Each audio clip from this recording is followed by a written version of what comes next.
Bonjour tout le monde, je suis très heureuse de cette occasion qui m'est offerte de m'adresser à vous dans le cadre de votre colloque.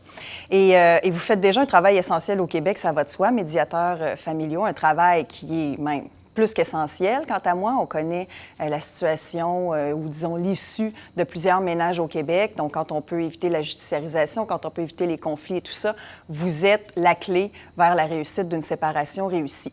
Mais je vais ajouter un mot, évidemment, sur la pandémie. Parce que la pandémie, bien sûr, depuis 1 an et demi qui dure, qui a exacerbé beaucoup de problématiques sociales, entre autres dans les ménages québécois, dans les cellules familiales, dans les couples, dans les familles, beaucoup d'isolement, beaucoup de violences malheureusement exacerbées, beaucoup de séparations qu'on peut plus ou moins associer au contexte difficile de la COVID et tout ça. Donc, votre travail, qui était déjà essentiel, l'est devenu encore plus, comme d'autres professionnels d'ailleurs, avec cette pandémie, et vous ajoutez, vous aussi, fort probablement, une couche de pression, une couche de responsabilité humaine et morale dans le travail que vous faites. Parce que je l'ai dit, il y a beaucoup de problématiques qui ont été exacerbées et vous êtes à votre façon aussi au front et en première ligne.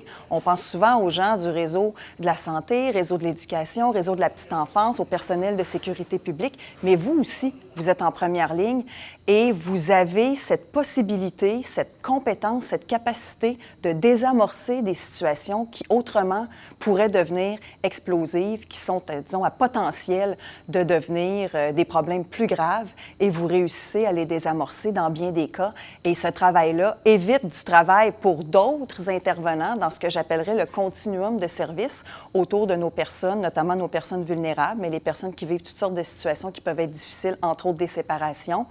Vous faites partie de ces professionnels qui offrent un continuum de services autour des personnes qui en ont besoin. Et pour cette raison-là, je veux vous remercier. Je veux vous remercier pour votre travail en général, mais aussi pour cette complexité-là supplémentaire qui a été liée à la pandémie et à peut-être des situations qui ont été d'autant plus tendues qu'elles découlaient justement d'un confinement, de situations familiales difficiles. Donc, je veux vous remercier, vous féliciter. C'est une expertise qui est très importante, qui n'est pas donnée à tout le monde. C'est un travail qui n'est pas facile. Alors, je veux vraiment prendre le temps de vous remercier et de vous rappeler que votre gouvernement vous est reconnaissant, mais aussi toute notre nation québécoise. On est une nation, nous, qui sait s'entraider. La dernière année et demie aura eu au moins de positif de nous démontrer encore une fois à quel point le peuple québécois est capable de solidarité face à l'épreuve. Mais malheureusement, il y aura toujours des gens qui vont vivre les choses plus difficilement que d'autres et qui vont avoir besoin de professionnels pour les secourir et éviter des situations plus graves. Et vous faites partie de ces professionnels essentiels pour une société qu'on espère la plus harmonieuse et adéquate possible pour la situation, entre autres, de nos enfants qui vivent aussi dans ces contextes de séparation.